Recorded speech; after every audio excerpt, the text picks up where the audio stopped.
голосу русину Подкарпаття. Не озираючися на невеликий руст і м'яку благу натуру, Мирослава Копенець є істим вояком за русинську ідентичність. За свій живот ця жінка навчилася не раз відстоювати права свої і права свого народу.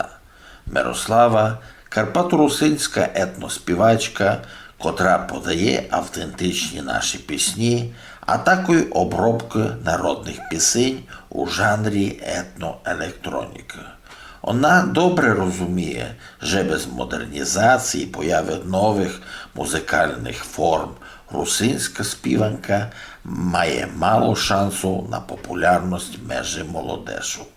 Тому треба ступати в ногу з часом.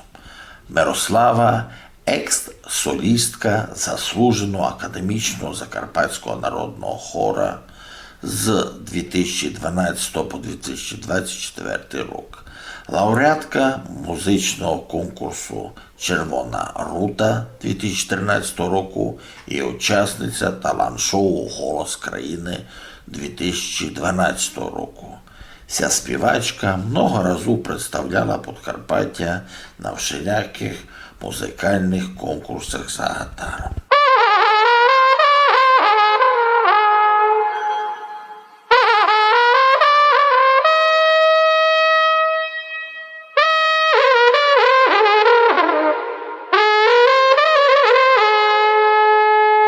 Слухайте голоси русину Подкарпаття.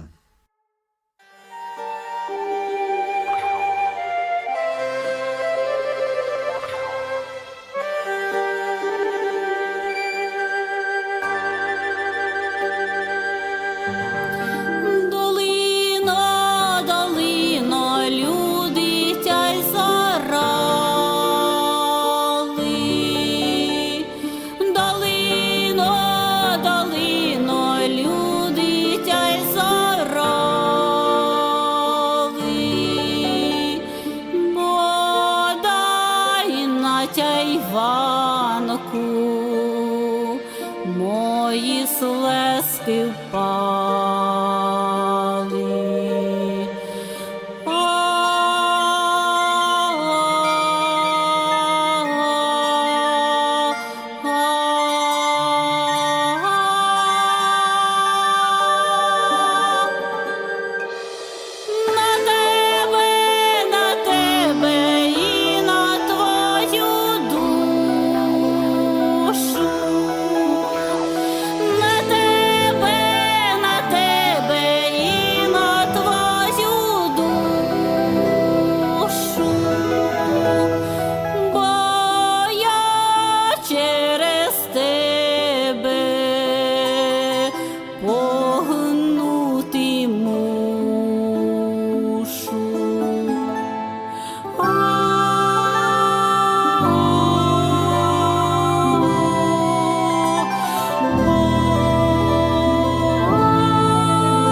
Славочко, добрий день. Добрий день, Юрій. Славочко, я знав, що ваші родителі самі з Іршавщини, нянько, по-моєму, із Раковця, З Іршави. із Іршаву, а мамка з Раковця. З Великого Раковця. Добрі. Ну і ви родилися в Ужгороді. Розкажіть, от ви були маленько, як ви говорили вдома? У нас у сім'ї 3 дітей. У мене є 2 старших брати. Один 63-го, а другий 70-го. А я 80-го року, я найменша. То я тямлю своє дитинство. Коли я була маленька, мамка зо мною усе говорила лише по-нашому. Тому що у дитячому садочку по-українськи говорили. Нянько в мене був професор, він дитячий письменник, він педагог, він викладав спершу в університеті, далі в інституті удосконалення вчителів. Та він старався говорити по-українськи, тому що то вимагала його професія. Але вдома теж говорив по-нашому, коли ми були вдома. Тямлю своє дитинство. Нянько був найбільше зайнятий в роботі.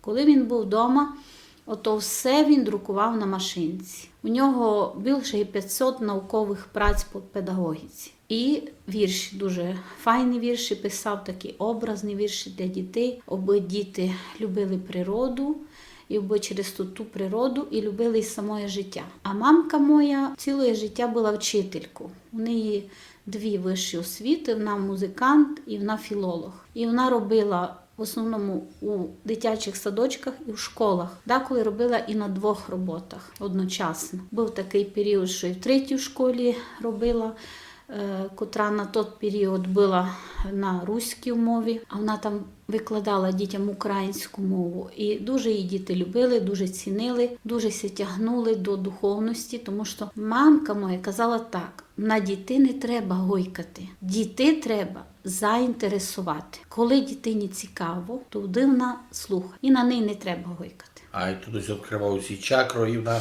чує, вона спернимать, вона видає, то все правда. Ну, дай Боже, дійсно таких педагогів мало, що не привикли не з позиції силу заставляти дітвака вчитися, от якраз іменно заінтригувати, зачепити чимось таким, щоб потім дитина то відчула і захотілася вчити.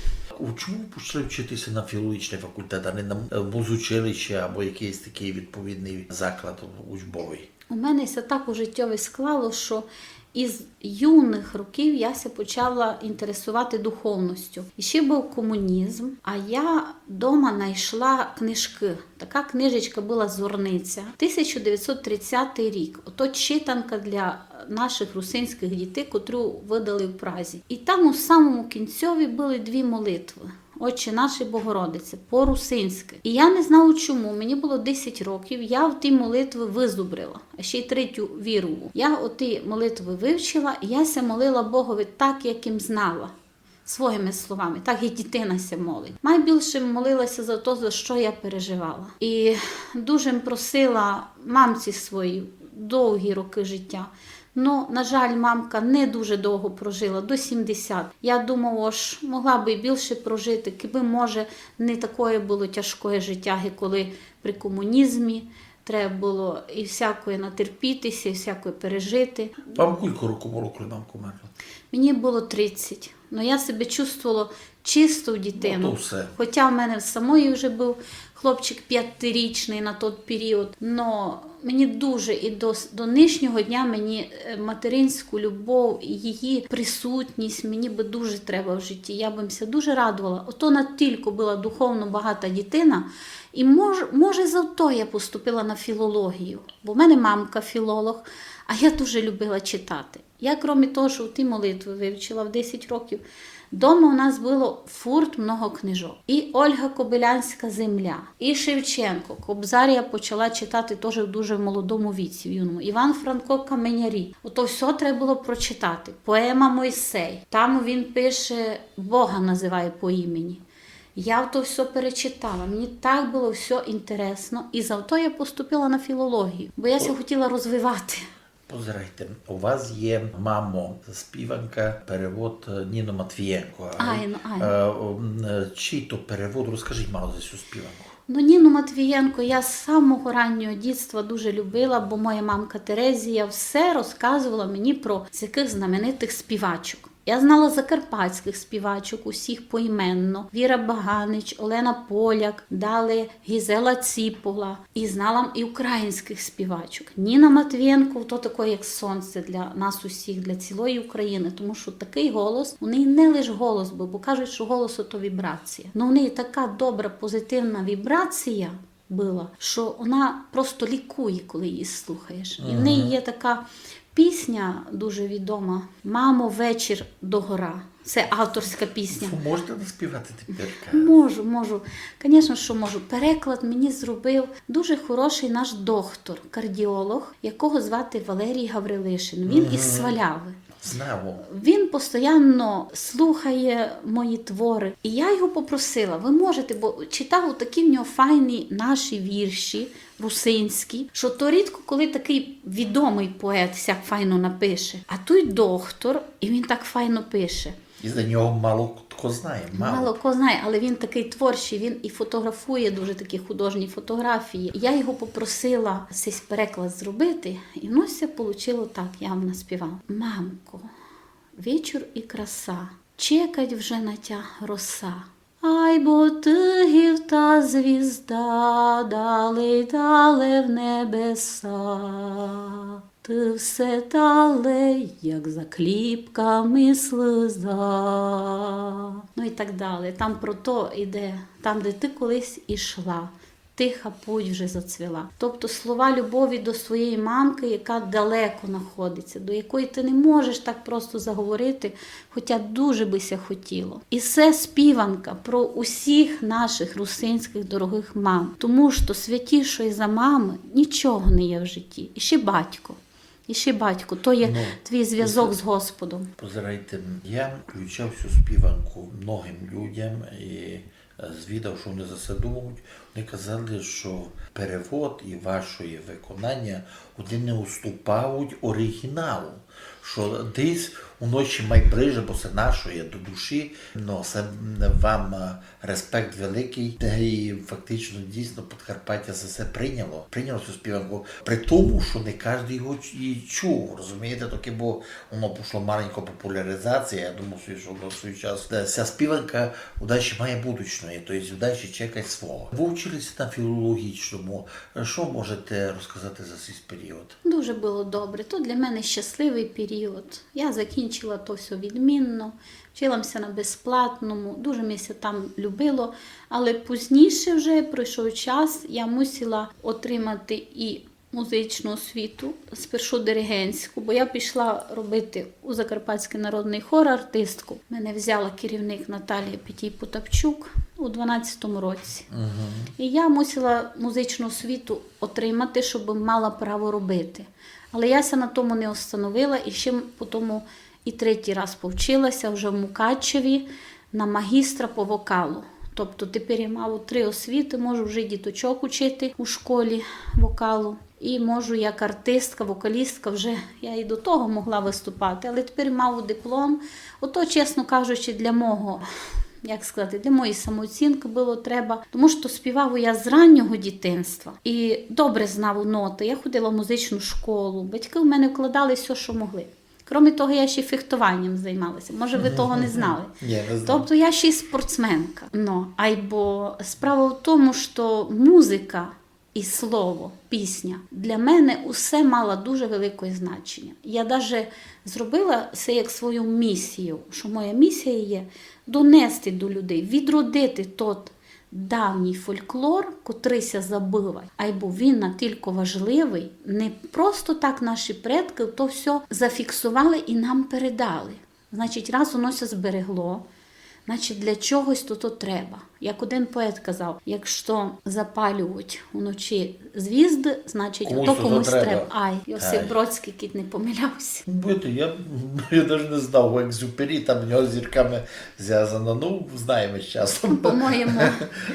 По-моєму, чи Пастернак, може Борис Пастернак, може я помилилась. Ми знайдемо. Добре, тепер, а як ви прийшли до співа? Ви закінчили філологічний факультет. А що було далі? Ну, я з дитинства співала. Мами мої, Терезії Копінець Жупанин, був ансамбль при середній школі номер 8 Ужгорода. І я з раннього дитинства співала. Ми всюди їздили. Ми їздили навіть у ближнє зарубіжжя. Ще 89-й рік, коли були закриті кордони, мама нас провозила, ми співали і по монастирях, по школах, у Польщі, у Словакії. І для мене сцена то було абсолютно нормально. Яся навіть не хвилювала, коли я виходила на сцену. Я лише одно мамці казала, коли була мала, що мені треба перед тим і з'їсти 2 відбивні, аби мала силу голоса співати. Тобто, розумієте, співання – ото енергія. Ти видаєш свою енергію людям, а звук – ото вібрація. Але для тої вібрації треба прикласти силу. Воно не йде з нічого. То все Бог так сотворив людину і цей голосовий апарат. Це таке чудо насправді, що ми жива людина і ми можемо видавати той спів. Дуже добре, інтересно. А колись ти заспівав в Закарпатському хорі перший раз? Дуже то було файно. Мене взяла туди керівник хора після моєї участі в «Голосі країни» у 12-му році. Но перед тим я ще участвувала у фестивалі «Червона рута» по області, у номінації «Автентичний фольклор». І це було після великої перерви. Мамка вже моя хвора була, і я не знала, це добре я роблю, що я йду на той відбірковий конкурс. І я там взяла перше місто, і голова журі навіть сказав такі слова, передали мені, що крім мене могли другі не виходити 100 чоловік, бо автентично ніхто туди не заспівав, так по-народному. Автентично то означає по-народному, не дуже оброблено. Ні, то первісний варіант, який був. Це первісний варіант народної співанки. І я коли прийшла мамці, кажу, а мамка мені каже, я так вірила, я в то знала, що ти будеш мати перше місце. Нащо ти ся сумнівала? Я в то вірила. І мені то така була велика підтримка, то був такий перший крок. Я туди вийшла на сцену боса, у віночку, в такому льняному платті.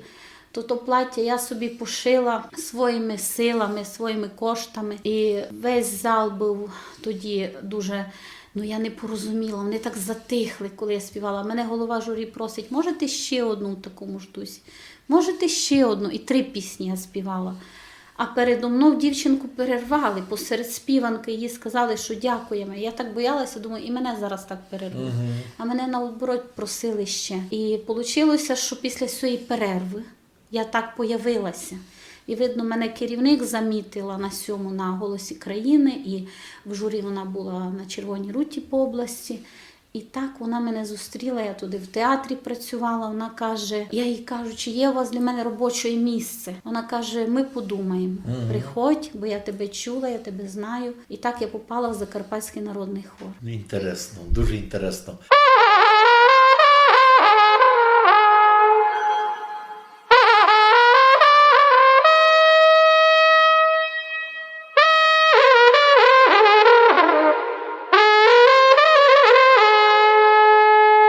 Слухайте голоси Русину Подкарпаття.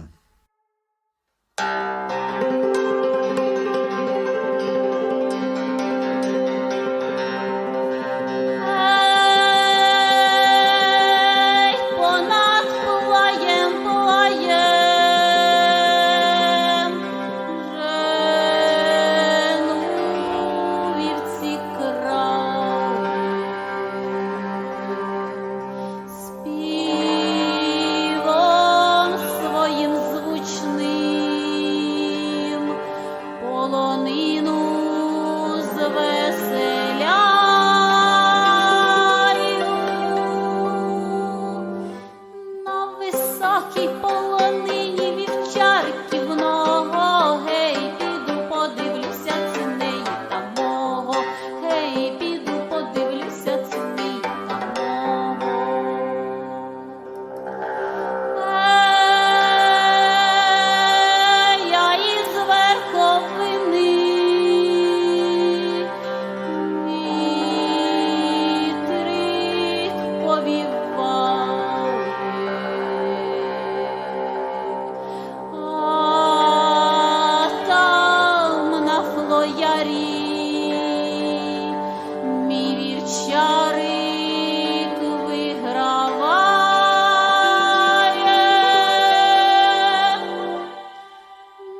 знав, що ви мали, по-моєму, 3 свої сольні концерти. 3? Айно, 3.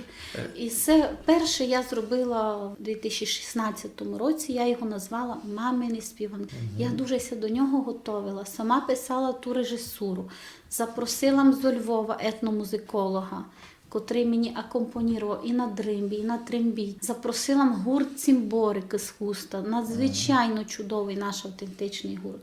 Він є, фунгує далі. Тому що вже Наталія Шимша, керівник, уже там не робить. У будинку уходить народної керівник, творчості. і Да, вся все ідея розпалося. після того розпадеться. Шкода. Вона знала, що так буде, але там їй зробили такі умови, що вона не могла продовжувати. Многим нашим талантливим людям такі умови зробили. Да. Шкода. Дітки Включаючи вас, золоті, так. дітки золотівні. Я цей концерт назвала «Мамині співанки». Я там представила в основному всі співанки, що мамка мене вчила. Співала і акапельно, і під цимбали з нашим заслуженим працівником культури Леонтієм Ленартом. І співала і в сучасних обробках Олександра Соліча і Антона Дігтярьова. Це теж наші виходці з Закарпаття, дуже талановиті композитори. Я так назвала, хоча, ви знаєте, я так захворіла перед тим концертом. Уже і афіша висить. А у мене страшне воспалення легких. І я не знала, що робити. Я п'ю ті антибіотики, я ще хвора. А відміняти не хотілося. То, як тепер пам'ятаю, в березні було, концерт у березні, холодно. Ну я думав, вже афіша, люди прийдуть. Як я не прийду на концерт? Не хотіла переносити, бо потім моглося і взагалі не вдати. І так я зробила перший концерт. Перший 16-й рік, Да. а другий коли? Другий на другий рік, 17-го. Так, 17-й. Він називався «Нео Автентика». Там я запросила гурт прекрасний наш із села Хижі, хижанські візерунки, там керівник Ірина Турцанаш. Цей гурт функує на нинішній день. Ну, це просто божественний колектив, він тільки автентичний. Там дорослі люди, є там і молодь у них, а є такі дорослі. Ну як вони зажигають, як ото вони Отдавуться своєму ділові. Отдавуться так, що весь зал там, коли вони вийшли, Боже, вони так енергійно то все, по-нашому. Вони і традиції показують такої на сцені. І я теж співала, я запросила на відкриття концерту Вікторію Манайло-Приходько, внучку художника Федора Манайла. Там ми її знаємо, вона дописує в журналу «Цюзнас», наша колега. Така чудесна людина, вона духовна дуже. І вона відкрила концерт співанку, котру дуже любив її дідик. Співанка давня, забита, нікої ніде не знає, ні в яких книгах не є. Лише Вікторія її знає. Вікторія її заспівала. Там співається так, що «Чорна горо, не журися, а верховино зажурися. Бо йде на тя люта зима», така співанка. Співанка теж про наш край. І маленько ся протиставляє, що наш край все-таки ліпший. Як Вікторія відкривала концерт. Дуже-дуже файний теж був. Я там презентувала свій кліп. У мене за ці роки декілька кліпів вже випущено, достойних. Я вважаю, що дуже достойні кліпи. І там я показувала кліп «Під дубиною». Я знав. Режисер В'ячеслав Єгоров. Можете хоча б пару рядочку. Під дубиною, під зеленою, під дубиною, під зеленою, там сидів голуб з голубиною, там сидів голуб з голубиною. Дуже красно, аж за душу бере. І третій якраз концерт, що я говорив низько за нього, бо я якраз його і затямив «Овіяна легендами», так? Це 18-й рік. Да, я би там поклала ще 3 крапочки і дописала би «Наша рудна земля». Овіяна легендами «Наша рудна срібна земля». За те, що наша земля є настільки унікальна. Чому називали «Сріберна земля»? Тому що любили її, тому що це така краса, і люди дуже хороші в нас. Ліпших людей ніде в світі не є. Трудолюбиві, добрі, котрі цінять сім'ю. Для нас то дуже важно. Цінимо і Бога, тому що так много церков в нас ніде не є. Не важно, яка релігія. Но наші люди ся до того толерантно ставлять. Ай. Нікого старається, звісно, їх не людей не провокувати. Всі ся ставлять толерантно до всіх релігій. За те, що Бог єдин, і Біблія для всіх єдна. От якраз у цьому напрямку, що ви тепер робите кліпи, вони популярні. Я бачу, які вони набирають перегляди. Я бачу кілька лайків, я бачу кілька коментарів йдуть. І тут не може, тут хіба чоловік якийсь одержимий або чоловік хворий може написати щось негативне. То й напрошується леп само добро. Та що ви розкажете якраз, таку вам це легко вдають, це тяжко вдають якраз іменно ваші кліпи?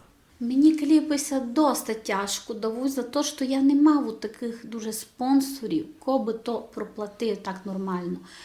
А й бо мені зустрічали такі і зустрічаються ентузіасти, котрі то теж люблять і роблять то не за таку оплату, як би то мало коштувати.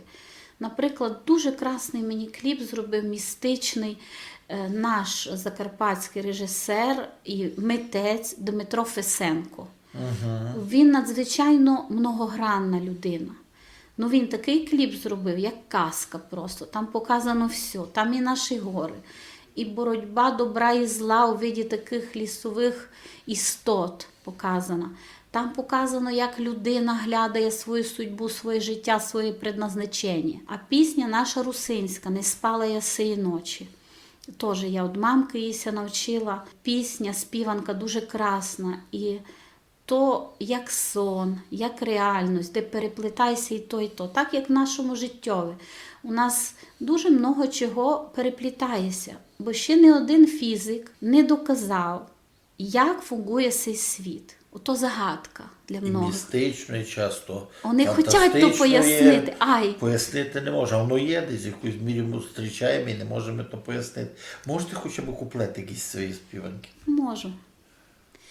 Не спала я сі ночі, не спала й на волос, всем гадала, ці не вчуву, миленького й голос.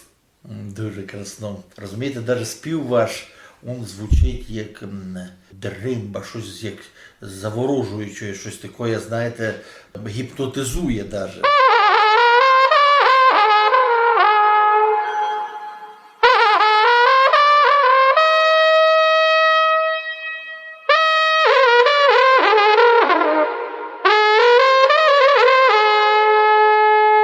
Слухайте голосну русину Подкарпаття. Що ви плануєте в ближайший час? За все, що ви сказали, що спів заворожує, я хотіла додати, що покійна наша заслужена артистка Надія Гораль-Пономаренко, вона була мою колегу, вона надзвичайно духовно висока людина була. Вона мені що казала? Мирославко, коли соліст виходить на сцену, видно інтелект і видно душу. Вона мені так казала. Чому?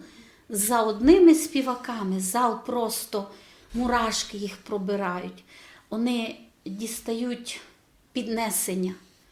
А другий співак буде чисто по нотах співати і добре співати. Але він ті емоції чомусь не підніме. От той наш отвіт, який мені сказала покійна Надія Михайлівна, за що я їй дуже дякую. Вона для мене була прикладом. Прикладом для мене була, я ще застала і Клару Ласлівну Лабік-Попович, теж народну артистку України. І другі колеги, котрі дуже-дуже старалися і стараються пропагувати нашої. Плани на майбутнє, на це все вам відповім. Я би хотіла і далі, щоб просвітляти наш народ, наше подростаюче покоління. Я би хотіла, щоб наша співанка, наша русинська балада стала модною.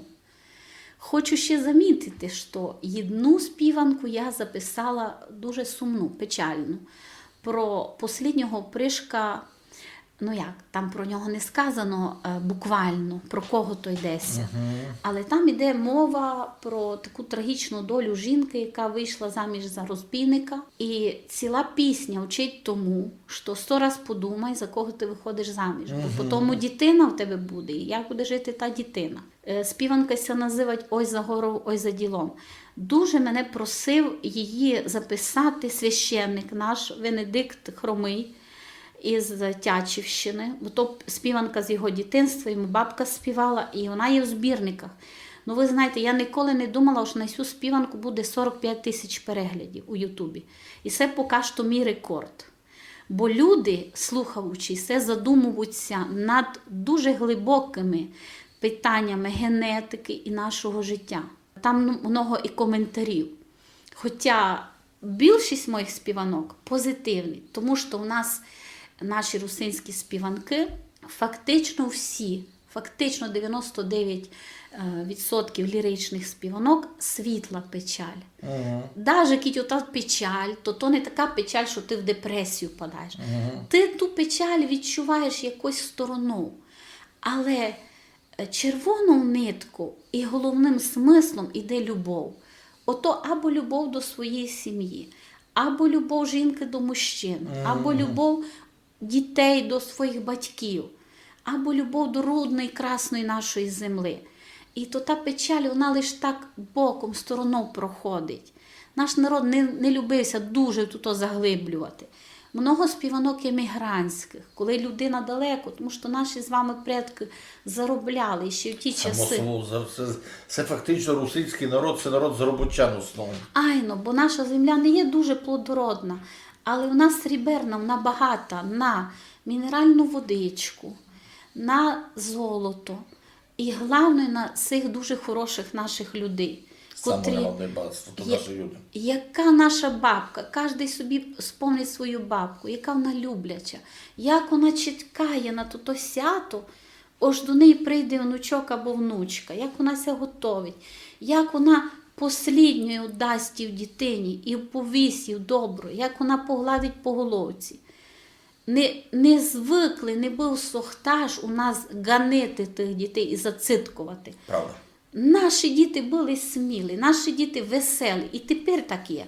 По наших селах у нас чудесні просто діти. От світлі діти. В них не є тої агресії. Тому що вони живуть... Не є чорної душі. Айно. Бо вони живуть у християнських традиціях. Навіть самі їхні батьки не дуже ходять в церкву, це може не дуже читають Біблію. І причому, не важно, яка релігія. Головне – то світло в душі. Щоб ми не були один на другого наглі, щоб ми не йшли нахрапом.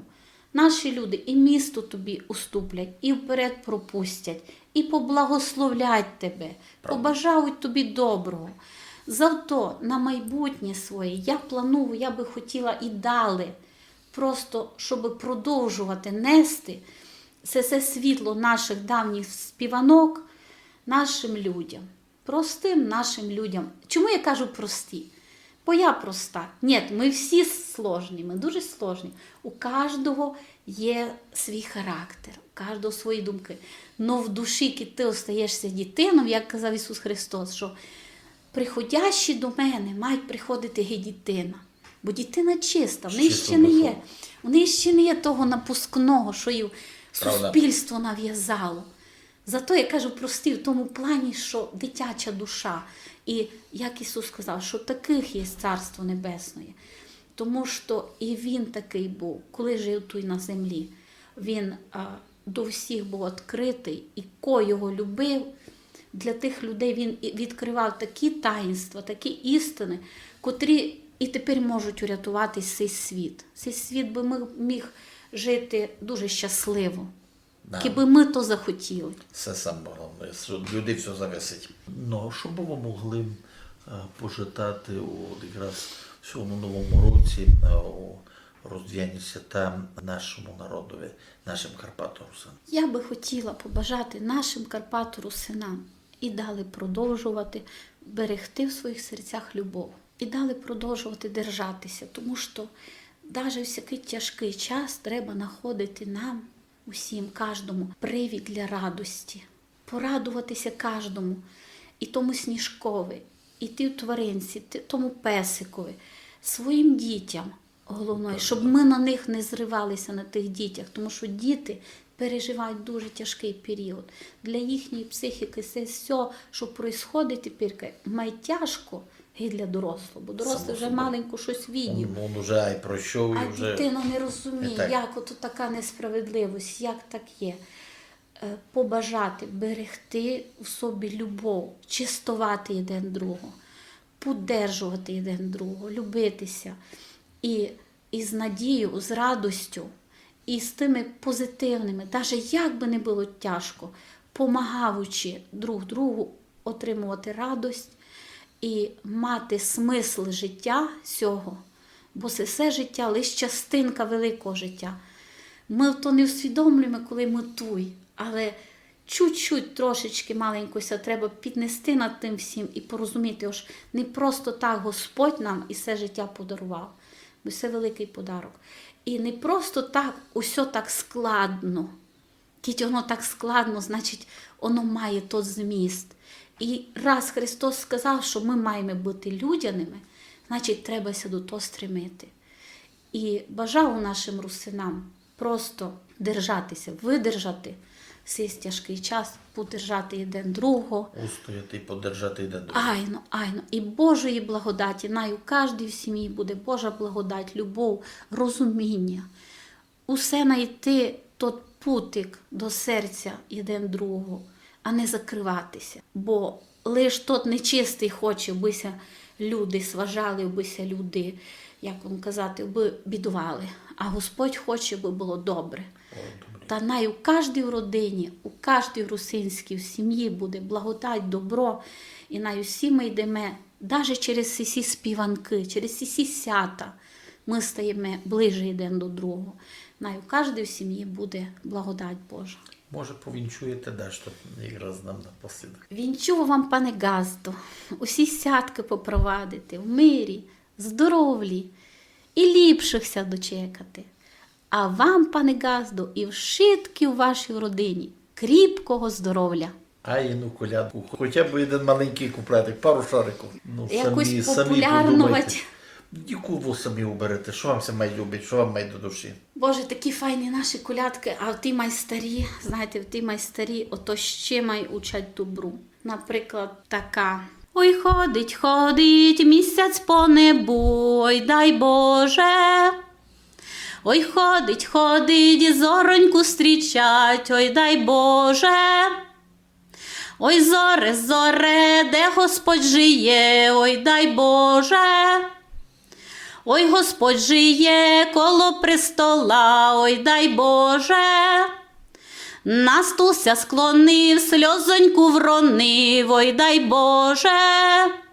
З тої сльозоньки Дунайся зробив, ой, дай Боже. А в тум Дунаю Христос ся купле, ой, дай Боже. Христос ся купле із святим Петром, ой, дай Боже. Купаючися, сперечилися, ой, дай Боже. Ой, Петре, не перечимся, ой, дай Боже. Не перечимся й порадьмися, ой, дай Боже. Та возьмім собі шовкові шнури, ой, дай Боже. Та й зміряйме небо і землю, ой, дай Боже, ой, дай Боже. Дякуємо, Мирославо, дякуємо за вшитко. Я думав собі, що людина з таким великим серцем, як ви, з таку світлою душу, має прифайної будучної, і ваша місія нести добро нашому народові, я думаю, вона буде здійснена і вона дасть великий ефект. Дякую, Красно. Дякую вам, пане Юрію, за таке файне інтерв'ю. Поточе, що тобі цоркоче. Поточе, що тобі цоркоче. Ци камінь, ци вода, ци камінь, ци вода,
пасла була дівка красна. Коли воли пасла була дівка красна. Коли їх не пасуть, коли їх не пасуть, взяли хлопці красу. Коли їх не пасуть, коли їх не пасуть, взяли хлопці красу. Коли вовки пасла була дівка красна. Коли вовки пасла була дівка красна. Тепер їх не пасуть, тепер їх не пасуть, взяли хлопці красу. Тепер їх не пасуть, тепер їх не пасуть, взяли хлопці красу.